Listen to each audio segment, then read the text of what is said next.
Hello everyone, it's Kari from sunshineinmypocket.com, and today I wanted to share with you a really fun project using this new stamp from Miss Ink Stamps. This says the first rule of 2021, never talk about 2020. And I just got a real kick out of this sentiment, and I really wanted to use it with the Queen of Hearts, of course, because you know I'm in love with all of these stamps. So I am going to be using a few of these star sprinkles from Miss Ink also. At first I thought I was going to make a shaker card, but it kind of turned into something a little bit different. And so I've laid it out, you can see here on the panel, I've kind of laid out how I want it to go. And I'm going to use the pointing Queen of Hearts. And she's pointing at Alice, who's sitting on her chair here. And this is the Alice image that I'm using, and then I'll also be using this tea party set. And then from this stamp set, the large and the small mushrooms and the pumpkins as well. And you can see here I have one on the left hand side, but I'm going to mirror image it and also put it on the right hand side. So they're kind of framing that sentiment. And here's how I do it. Now, I know you can do this on a water mat or a media mat if you have that. I don't have one of those. So I just use this large stamp, and it's just a plain stamp. You can use the back of a stamp if you have one that's big enough. And then you ink up your mushroom, put it onto that stamp, the plain block, with your ink. And I usually do this a couple of times. And I'm trying it right now with amalgam ink. So I'm going to put my paper onto that stamp block there, and then we're going to transfer that ink to the paper. Now this one didn't turn out as well as I wanted it to. You can see it's very light compared to my original one that I stamped regular. So I'm going to try it with VersaFine Onyx black ink, which is usually how I get a very good impression. So here I have another piece of paper, and I'm just putting that on the stamp block there. And look at that. You can see it's a nice dark impression, almost darker than my original there. It might even be a little darker.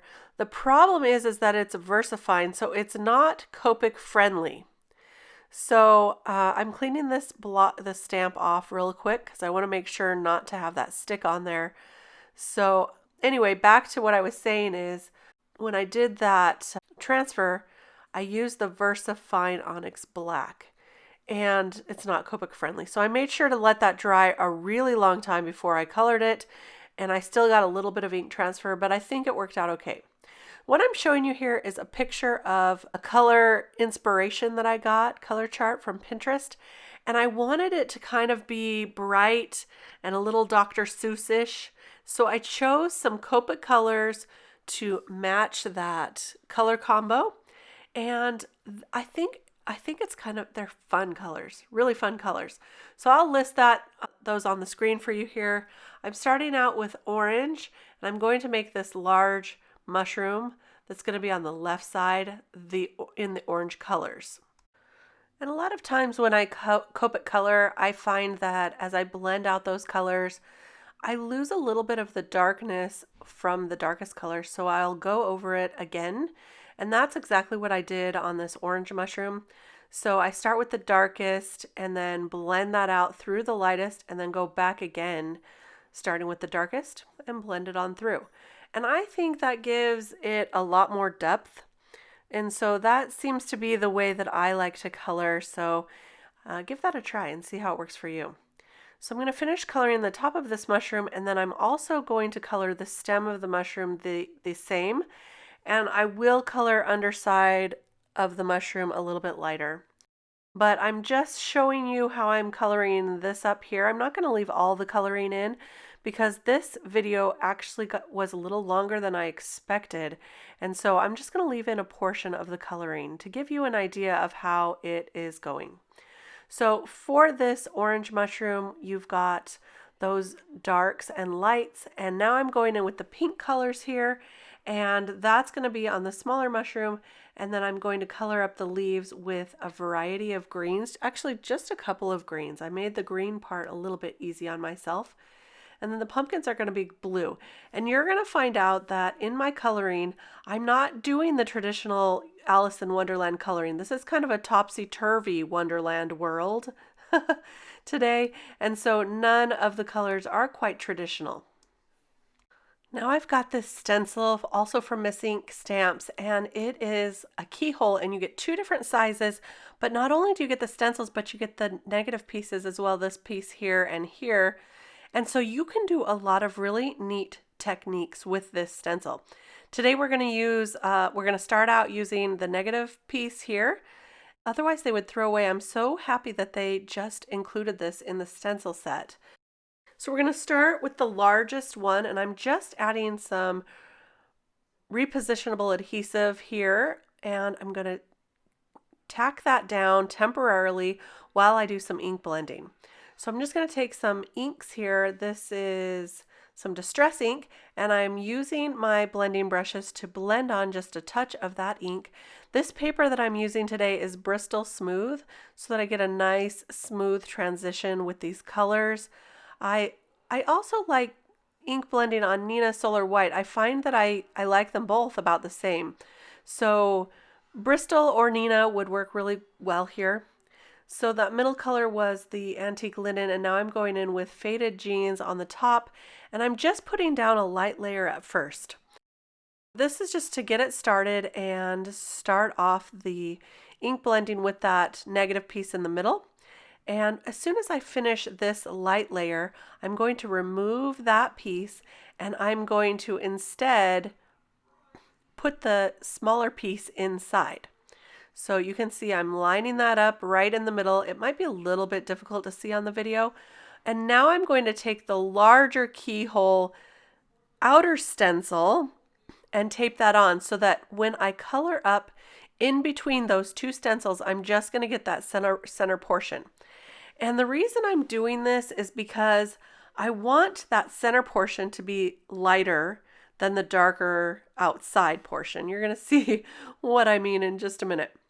So I'm inking up in between those two stencils, just kind of with a light layer.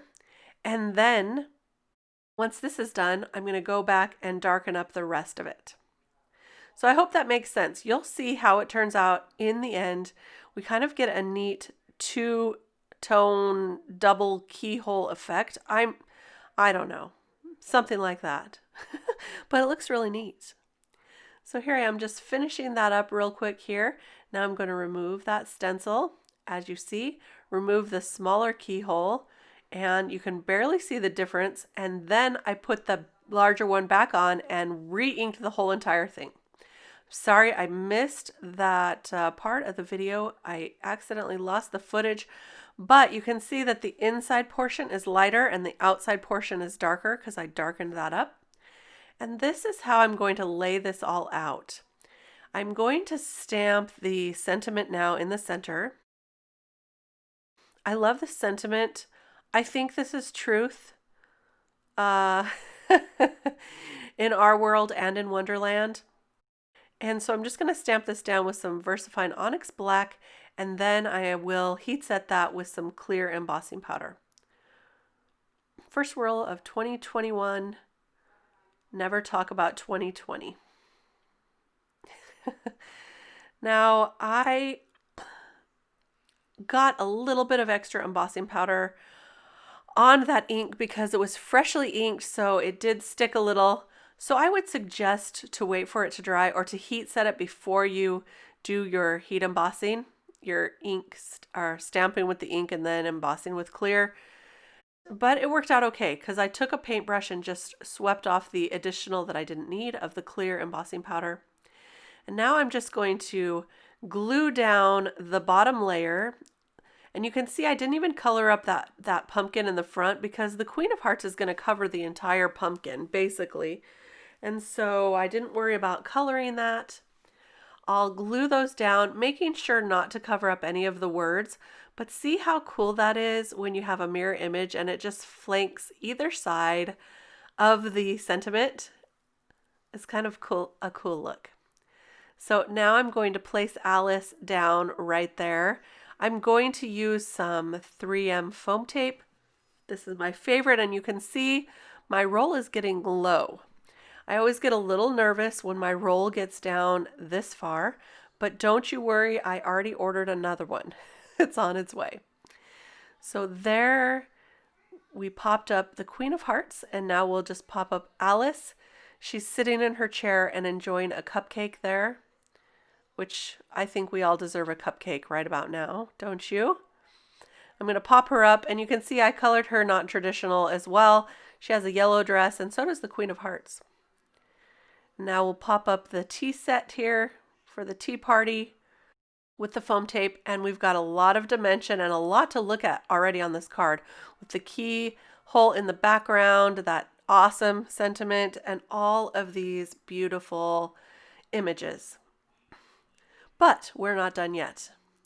So I'm going to first add this to a top folding card base, and this is a 110-pound paper card base, and I'm going to glue that on first because I like to add a lot of extra embellishments to my cards.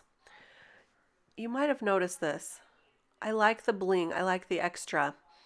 And so I'm going to add some of those stars from the Miss Ink embellishments there. This one here that I showed you earlier. So I'm adding a bunch of stars to the sky.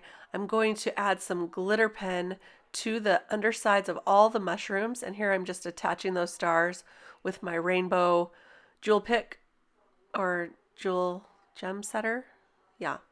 And now I'm going to add some dots to all those mushrooms.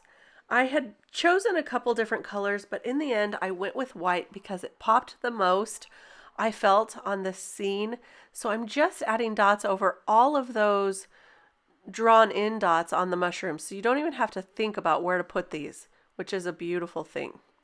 I started with a green dot on this green mushroom here, but it did not show up nearly enough. So I just cleaned that up with my craft pick here, and now I'm going to add the white. So I just added the white Nuvo drops to all of the mushrooms, even the little tiny ones, and I like them to be just precise enough that they cover up all those dots. And then on the little cake there are some cherries, so I'm using this red Nuvo drops for the cherries on the cupcake and the cake. And I also end up adding it to the hearts and a stripe on the teapot. And that is going to finish up all of our embellishments today for this card. Take a look, a little close look at all there is to look at, all the bright colors. This is a really fun card. I think it's bringing a little bit of happy and a little bit of lightheartedness to the fact that we all have survived this year so far. And so that's one reason this has my heart. So here's a couple looks at this card. Thank you so much for stopping by today. Be sure to give it a like and subscribe to the channel. It really does help a lot with YouTube. Thank you so much once again. We'll see you next time. Bye-bye.